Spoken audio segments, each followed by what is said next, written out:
बिहार की सियासत से जुड़ी इस वक्त की बड़ी खबर आपको बता रहे हैं। बिहार में जारी सियासी संकट पर आज बैठकों का दौर शुरू होने वाला है। सुबह 11 बजे आज पटना में जेडीयू की बैठक होने वाली है और वहीं आरजेडी भी अपने नेताओं के साथ सुबह 11 बजे मीटिंग करने वाली। और इसके अलावा दोपहर 1 बजे कांग्रेस विधायक दल की भी आज पटना में बैठक है। शाम 7 बजे कांग्रेस की फिर एक बैठक होगी। मतलब आज बिहार की सियासत के लिए काफी उठापटक वाला दिन रहने वाला है। उधर बीजेपी इस पूरे सियासी उठापटक को लेकर के नजर बनाए हुए हैं। पार्टी का यह कहना है कि बिहार में नीतीश सरकार को कोई गिराने की साजिश नहीं रची जा रही है, जो कि जेडीयू खेमे को लग रहा है। लिहाजा बीजेपी वेट एंड वॉच की स्थिति में है। देखिए, जेडीयू की भी बैठक, आरजेडी की भी बैठक, कांग्रेस का अलग मंथन चल रहा है, लेकिन बीजेपी क्या कर रही है? बीजेपी वेट एंड वॉच की स्थिति में है। सबसे बड़ा दल आरजेडी, फिर उसके बाद बीजेपी, फिर जेडीयू, कांग्रेस। कहा तो यह भी जा रहा है कि नीतीश कुमार आरजेडी, कांग्रेस और लेफ्ट फ्रंट के साथ मिलकर के वैकल्पिक सरकार बनाने की तैयारी में जुटे हैं। और इसी बीच कांग्रेस विधायक दल के नेता अजीत शर्मा ने टाइम्स नाउ ऑफ भारत पर नीतीश कुमार को महागठबंधन के साथ आने का खुला न्योता दे दिया। हम तो माननीय मुख्यमंत्री जी को बहुत बार आपके माध्यम से बोले हैं, मीडिया के माध्यम से, अगर आप वहां विकास बिहार का नहीं कर पा रहे, अगर आप कंफर्टेबल नहीं है, आइए फिर से महागठबंधन में जो पुरानी इतिहास है, हम लोगों ने विकास किया, फिर से हम लोग मिलजुल के बिहार को एक विकास की नई ऊंचाई पर ले जाने का ऑफर है नीतीश कुमार को आप लोगों की तरफ से कि आइए और हम लोगों के साथ सरकार। अगर बिहार के विकास के हित में वो आना चाहते हैं तो हम लोग तैयार हैं। हम लोग मिलजुल के बिहार को बेरोजगारी खत्म करेंगे, आपको ये जो महंगाई है उसको रोकेंगे, और जो जीएसटी लगाया गया उसका विरोध करेंगे, और हम लोग निश्चित तौर पर चाहते हैं कि बिहार के हित में काम हो। तो बिहार में आज जेडीयू, आरजेडी और कांग्रेस की अलग बैठक होने वाली है और इस बीच इस बात की उम्मीद बढ़ चुकी है कि नीतीश कुमार बिहार में बीजेपी का साथ छोड़कर महागठबंधन का हाथ थाम सकते हैं। और बिहार में आए सियासी भूचाल के बीच नेताओं के भी अलग अलग बयान आ रहे हैं, जिसके बाद कयास लगाए जा रहे हैं कि बिहार में जल्द ही बहुत बड़ा फेरबदल हो सकता है।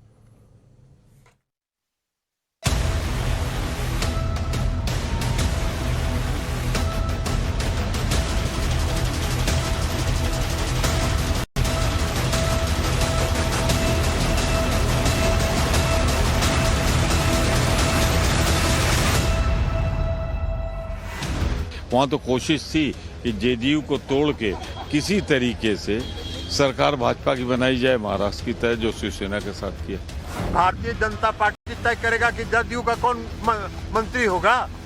तो अगर जदयू का मंत्री भारतीय जनता पार्टी तय कर रहा था तो ये तो मालूम है ना कि आप क्या कर रहे थे। किसी का अनुमान नहीं। मेरा नाम रामचंद्र है। तो सिर्फ बयानबाजी हो रही है, बयान असहज कर रहे हैं बिहार के सरोकारों को। देखा जाए आगे क्या होगा। हम लोगों ने कभी भी गठबंधन धर्म को हिलने नहीं दिया है, और पूरी स्वतंत्रता जिनको नेतृत्व हम मानते हैं उनको पूरी स्वतंत्रता भी हमने दिया है।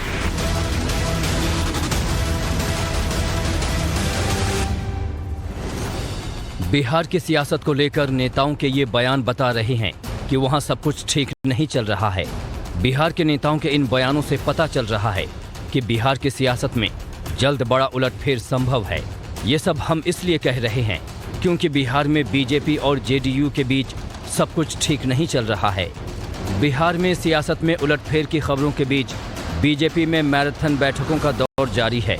सोमवार को उप मुख्यमंत्री तारकिशोर प्रसाद के आवास पर बीजेपी के कई दिग्गज नेता मिलने के लिए पहुंचे। राजनीति के ताज़ा हालात पर चर्चा हुई, मगर इस बीच जैसे बाकी दलों ने भी बिहार में बाजी पलटता देख अपनी अपनी तैयारी शुरू कर दी है। आज सुबह 11 बजे जेडीयू की बैठक होनी है। सुबह 11 बजे आरजेडी भी अपने नेताओं के साथ बैठक करेगी। दोपहर 1 बजे कांग्रेस विधायकों के साथ बैठक करेगी। इससे पहले सोमवार को भी पटना में कांग्रेस की मीटिंग हुई थी। हालांकि आगे की रणनीति को लेकर विपक्ष अभी अपने पत्ते नहीं खोल रहा है। जेडी महागठबंधन में है, कांग्रेस जिसमें है, और महागठबंधन कल अपना रैली कर चुका है, आप देख रहे हैं। नीतीश कुमार के साथ आप खड़े हैं इस जगह पे, जब उनको बीजेपी अगर वो छोड़ते हैं तो क्या नीतीश कुमार के साथ कांग्रेस रहेगी? अब आगे बात देखिए, चलने दीजिए क्या होता है मुख्यमंत्री। बिहार में सियासी उठापटक की खबरों के बीच बीजेपी को नीतीश कुमार के फैसले का इंतजार है।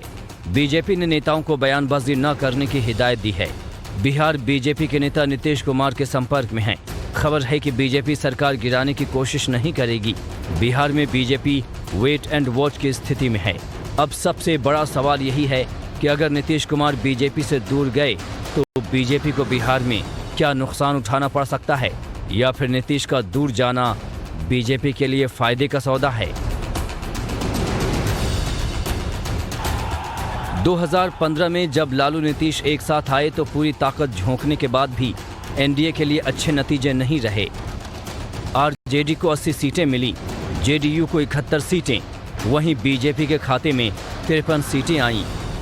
वहीं 2020 के चुनाव की बात करें, जब नीतीश एक बार फिर एनडीए के बैनर तले मैदान में उतरे तो बीजेपी को 74 सीटें मिली, आरजेडी को 75 और जेडीयू को 43 सीटें मिली।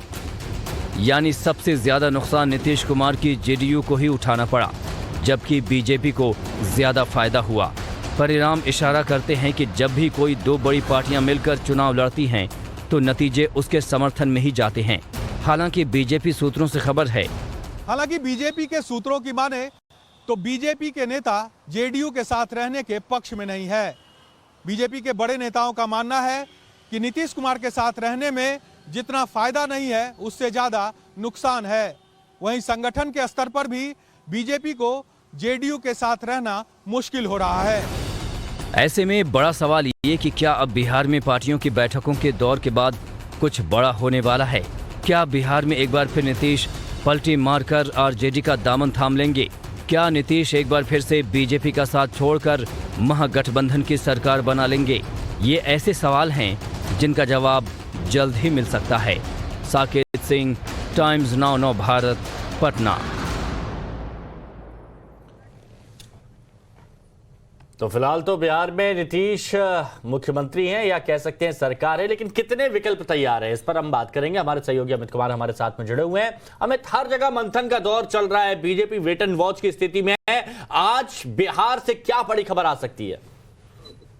देखिए, मुझे लगता है कि जो एक माहौल बना है पिछले कुछ दिनों में, अगर आप देखिए तो नीतीश कुमार लगातार प्रधानमंत्री की बैठकों से गायब रहे। इसके अलावा नीतीश कुमार जो राष्ट्रपति के जो रामनाथ कोविंद थे, जो कि जिनकी विदाई समारोह था, उनको लेकर एक सम्मान में डिनर दिया गया था, उसमें भी गायब थे। द्रौपदी मुर्मू के शपथ ग्रहण में जो देश के तमाम मुख्यमंत्री मौजूद थे, तब भी नीतीश कुमार गायब थे। तो नीतीश कुमार और जेडीयू की तरफ से एक माहौल बनाने की प्रक्रिया शुरू हो गई थी। बीजेपी की तरफ से बार बार ये कहा गया है, कल भी जब पार्लियामेंट के भीतर जब उनसे बात हुई, कुछ नेताओं से बात हुई, तो बोला कि एक बार भी कभी उनके तरफ से कोई प्रयास नहीं हुआ, लेकिन हाँ, नीतीश कुमार ने लग रहा है अपना मन बनाया है, तो इसीलिए वो पहले से ही माहौल बनाना शुरू हो गए। ललन सिंह ने जो बयान दिया, तो मुझे लगता है आज की जो बैठकें हैं, आज तय होगा कि नीतीश कुमार क्या एक बार फिर पलटने वाले हैं, पलटी मारने वाले हैं, या फिर ये उनका एक प्रेशर टैक्टिक है जिससे कि एक तरह का दबाव बनाने की कोशिश है। लेकिन जो इंटरनल जो सोर्सेज बता रहे हैं कि इस बार नीतीश कुमार ने मन बना लिया है कि वो इस पार्टी में गठबंधन में अब नहीं रहेंगे, लेकिन उनके जो सहयोगी हैं, उनका जो उनके साथ के जो विधायक है, क्योंकि ज्यादातर विधायक जो है उनका ये मानना है कि एक बार आरजेडी के साथ जाने का खामियाजा उठाना पड़ा था, क्योंकि उसके बाद जो पूरा प्रशासन है, इससे लेके तमाम जो इमेज है वो बहुत ज्यादा खराब हुई। नीतीश कुमार की प्रशासन पर पकड़ जो थी वो ढीली हो गई है, और ऐसे में नीतीश कुमार और जेडीयू जो है उसका जो कंफर्ट जो है वो नेशनलाइज के तौर पर बीजेपी है। तो वहां पर भी एक बड़ी संख्या है जो चाहते हैं कि बीजेपी के साथ गठबंधन रहे, लेकिन मुझे लगता है कि आज की बैठक से एक दिशा तय हो जाएगी। बिल्कुल सही कह रहे हैं आप अमित, और राजनीति संभावनाओं का खेल है और देखना होगा कौन किसके साथ जाता है, ये कुछ दिनों में क्लियर भी हो जाएगा। बहुत बहुत शुक्रिया अमित आपका। इधर जेडीयू संसदीय बोर्ड के अध्यक्ष उपेंद्र कुशवाहा अब भी कुछ भी कहने से बच रहे हैं। हमको तो नहीं लग रहा है कि कुछ इस तरह का चल रहा है जो जिस पर बहुत चर्चा करने की जरूरत है। सब चीज तो नीतीश कुमार जी के नेतृत्व में बहुत ठीक ठाक ढंग से चल रहा है। सोनिया गांधी को कॉल गया है सर नीतीश कुमार का, ये कंफर्म हुआ है? अब इसकी जानकारी हमको नहीं है, इस पर हम क्या। चिराग मॉडल के बाद चिराग ने बोला है कि विकास मॉडल है हमारा, और जो जदयू है उनका मॉडल के वजह से करप्शन, क्राइम ये सब बढ़ गया है बिहार में। अब वो बोल रहे हैं, उससे हमको क्या लेना देना है, वो बोलते रहे, हम लोग अपना काम करते हैं। 2-3 दिन में सरकार में कुछ मेजर चेंजेस आने वाली है, ऐसा कोई चेंजेस नहीं आने। और देखिए, राजनीति में जब ये कह दिया जाता है कि सब कुछ ठीक चल रहा है, तब आप समझ जाइए कि कुछ भी ठीक नहीं चल रहा है, ऐसा ही होता है।